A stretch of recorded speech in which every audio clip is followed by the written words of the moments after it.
Assalamualaikum warahmatullahi wabarakatuh. Halo teman-teman semua, bagaimana kabarnya? Pada kesempatan video kali ini saya akan mempresentasikan sebuah video presentasi, yaitu berkaitan dengan ulangan tengah semester mata kuliah perekonomian Indonesia dengan dosen pengampu saya, yaitu Bapak Dermainis. Pada kesempatan video kali ini, yaitu saya akan mempresentasikan dengan pokok pembahasan dan pokok tema, yaitu mengenai sejarah perekonomian di Indonesia. Sebelumnya, perkenalkan, nama saya Hanifal Ulama. NIM saya sebagai berikut. Saya berasal dari Fakultas Ekonomi dan Bisnis dari Prodi Manajemen, yang saat ini berada di semester 2 berkuliah di Universitas Pancasakti Bekasi. Video ini saya buat untuk memenuhi penugasan ulangan tengah semester saya mata kuliah perekonomian Indonesia. Baik teman-teman, langsung saja ke pembahasan. Yang pertama ada mengenai latar belakang. Sebelum kita lanjut ke rincian pembahasan, ada baiknya kita mulai dari sebuah latar belakang. Sejarah ekonomi secara garis besar mempunyai pengertian sebagai kegiatan dan keadaan perekonomian suatu masyarakat pada zaman dahulu, sedangkan sejarah sosial lebih mengarah ke permasalahan dan interaksi dari pelaku, yakni sosial ekonomi sangat berkaitan untuk dapat dikaji secara bersamaan, sebab tindakan ekonomi muncul akibat adanya interaksi dari pelaku ekonomi. Misalnya pada transaksi jual beli, di mana ada interaksi antara penjual dan pembeli. Sepanjang sejarah perjalanan pertumbuhan bangsa-bangsa di dunia, baik negara yang sudah maju maupun yang masih tergolong sebagai negara berkembang atau yang masih terbelakang, selalu menghadapi dilema dalam penentuan prioritas penggunaan ekonominya. Negara-negara berkembang dipandang sebagai negara yang masih dalam proses menuju modernisasi, khususnya dalam proses pertumbuhan ekonomi. Pertumbuhan ekonomi tersebut berjalan melalui tahap-tahap tertentu. Oke, selanjutnya teman-teman, setelah kita menjelaskan latar belakang, di sini ada sebuah pembahasan atau table of content dari sejarah perekonomian di Indonesia. Ada urutan langkahnya, yaitu ada perekonomian Indonesia pada masa Orde Lama, ada perekonomian Indonesia pada masa Orde Baru, lalu perekonomian Indonesia pada masa transisi, lalu yang terakhir ada masa pemerintahan reformasi hingga kabinet Bapak Susilo Bambang Yudhoyono. Baik, langsung kita ke poin pertama, yaitu perekonomian Indonesia pada masa Orde Lama. Pemerintahan pada masa Orde Lama dibagi menjadi 3, yaitu yang pertama ada masa pasca kemerdekaan tahun 1945 sampai 1950. Pada masa awal kemerdekaan, keadaan ekonomi Indonesia sangat buruk, yang antara lain disebabkan oleh satu, adanya inflasi yang sangat tinggi. Hal ini disebabkan karena beradanya lebih dari satu mata uang secara tidak terkendali. Pada waktu itu, untuk sementara waktu, pemerintah Republik Indonesia menyatakan 3 mata uang yang berlaku di wilayah Republik Indonesia, yaitu ada mata uang devise bank, mata uang pemerintahan Hindia Belanda, dan mata uang pendudukan Jepang. Pada tanggal 6 Maret 1946, Panglima Afne atau Allied Force for Netherlands East Indies atau pasukan sekutu mengumumkan berlakunya uang nica di daerah-daerah yang dikuasai sekutu. Pada bulan Oktober 1946, pemerintah RI juga mengeluarkan uang kertas baru, yaitu ORI atau Uang Republik Indonesia, sebagai pengganti uang Jepang. Berdasarkan teori moneter, banyaknya jumlah uang yang beredar mempengaruhi kenaikan tingkat harga. Lalu keadaan yang lain, adanya blokade ekonomi oleh Belanda sejak bulan November 1945 untuk menutup pintu perdagangan luar negeri Republik Indonesia. Lalu ada sebuah keadaan kas negara kosong, lalu keadaan eksploitasi besar-besaran di masa penjajah. Lalu ada usaha-usaha yang dilakukan untuk mengatasi kesulitan ekonomi yang tadi disebutkan, antara lain adanya program pinjam nasional dilaksanakan oleh Menteri Keuangan, Menteri Keuangan Insinyur Surahman pada bulan Juli 1946. Lalu ada upaya menembus blokade dengan diplomasi beras, mengadakan kontak dengan perusahaan swasta Amerika dan menembus blokade Belanda di Sumatera dengan tujuan ke Singapura dan Malaysia. Lalu konferensi ekonomi Februari 1946 dengan tujuan untuk memperoleh kesepakatan yang bulat dalam menanggulangi masalah-masalah ekonomi yang mendesak, yaitu masalah produksi dan distribusi makanan, masalah sandang, serta status administrasi perkebunan. Dan ada berbagai usaha-usaha lain yang dilakukan Indonesia pada masa kesulitan ekonomi tersebut. Lalu yang kedua ada masa demokrasi liberal, yaitu terjadi pada tahun 1950 sampai 1957. Permasalahan ekonomi yang dihadapi oleh bangsa Indonesia masih sama seperti sebelumnya. Namun ada usaha-usaha yang dilakukan untuk mengatasi masalah ekonomi, yaitu masalah ekonomi tersebut antara lain adanya sebuah program banteng, yaitu terjadi pada kabinet Natsir, yaitu upaya menumbuhkan wiraswasta pribumi dan mendorong importir nasional agar bisa bersaing dengan perusahaan impor asing dan membatasi impor barang tertentu dan memberikan lisensi impornya hanya pada importir pribumi serta memberikan kredit pada perusahaan-perusahaan pribumi agar nantinya dapat berpartisipasi dalam perkembangan ekonomi nasional.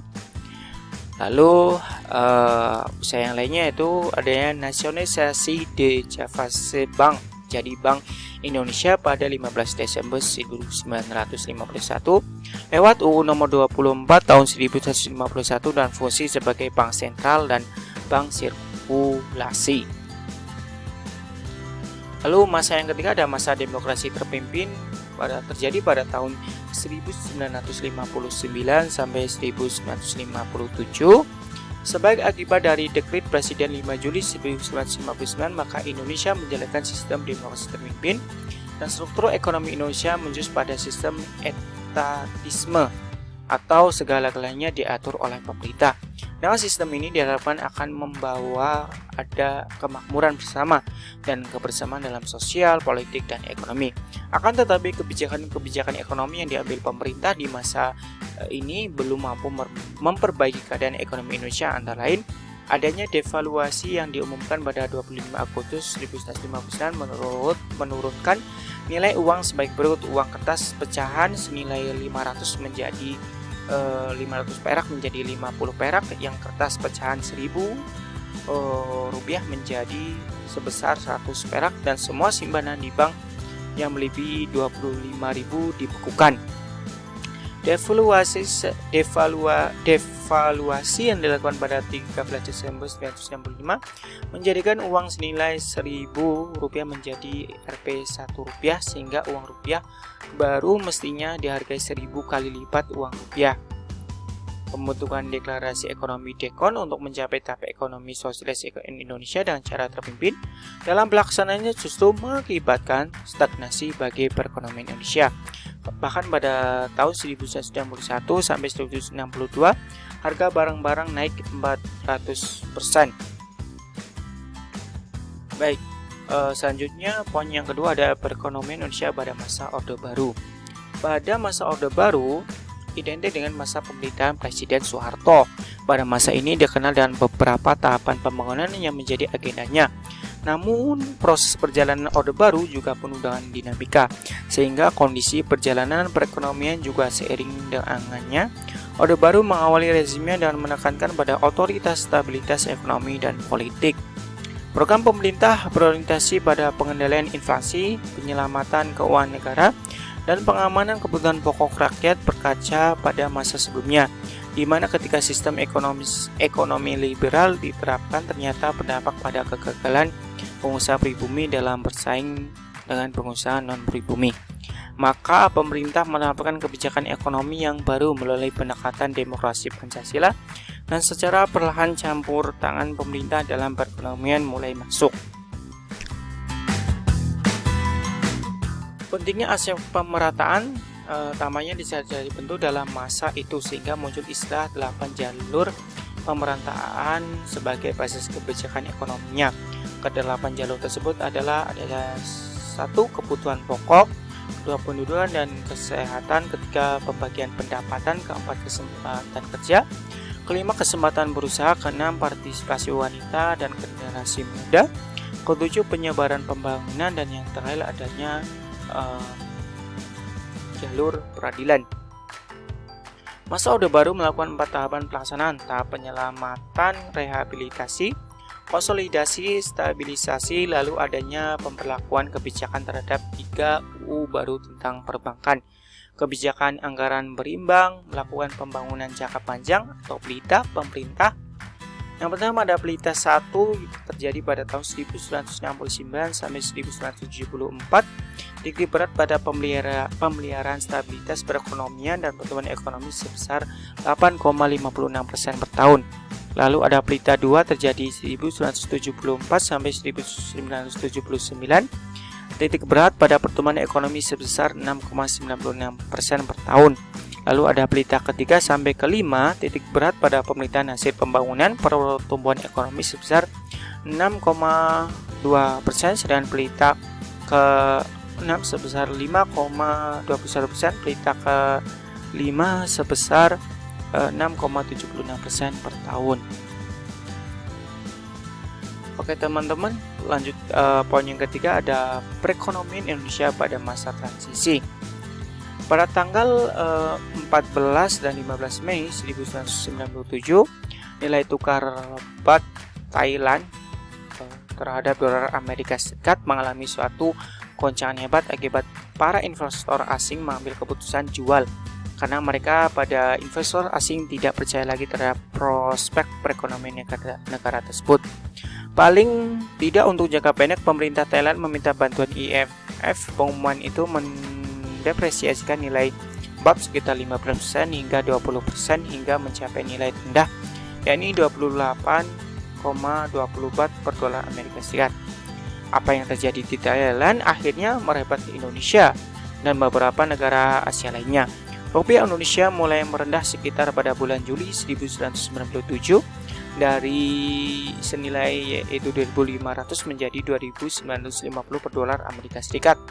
Nilai rupiah dalam dolar mulai tertekan terus dan pada tanggal 13 Agustus 1997 rupiah mencapai rekor terendah yakni sebesar 2.682 per dolar Amerika Serikat.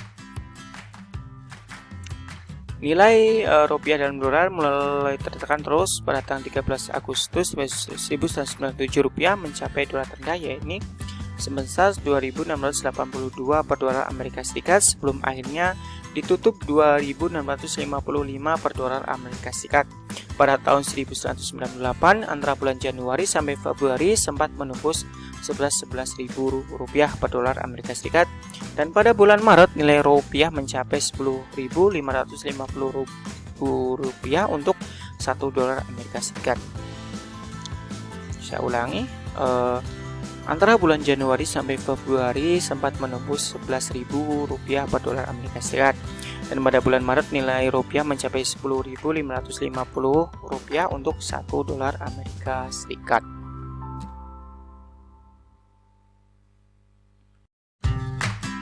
Oke teman-teman, kita lanjut. Baik, keadaan sistem ekonomi Indonesia pada masa pemerintahan transisi memiliki karakteristik sebagai berikut. Yang pertama, ada kegoncangan terhadap rupiah terjadi pada pertengahan tahun 1997 pada saat itu dari semula senilai 2.500 menjadi senilai 2.650 per dolar Amerika Serikat. Sejak masa itu keadaan rupiah menjadi tidak stabil. Lalu krisis rupiah akhirnya menjadi semakin parah dan menjadi krisis ekonomi yang kemudian memunculkan krisis politik terbesar sepanjang sejarah Indonesia. Pada awal pemerintahan yang dipimpin oleh Habibie disebut pemerintah reformasi, namun ternyata pemerintahan baru ini tidak jauh berbeda dengan sebelumnya, sehingga kalangan masyarakat lebih suka menyebutnya sebagai masa transisi karena KKN semakin menjadi banyak atau terjadi banyak kerusuhan. Pada masa ini disebut dengan masa Presiden B.J. Habibie. Lalu ekonomi yang terjadi di Indonesia pada masa Presiden B.J. Habibie yaitu pada tanggal 22 Mei 1998 Presiden Republik Indonesia yang ketiga yaitu Bapak B.J. Habibie membentuk kabinet baru yang dinamakan Kabinet Reformasi Pembangunan.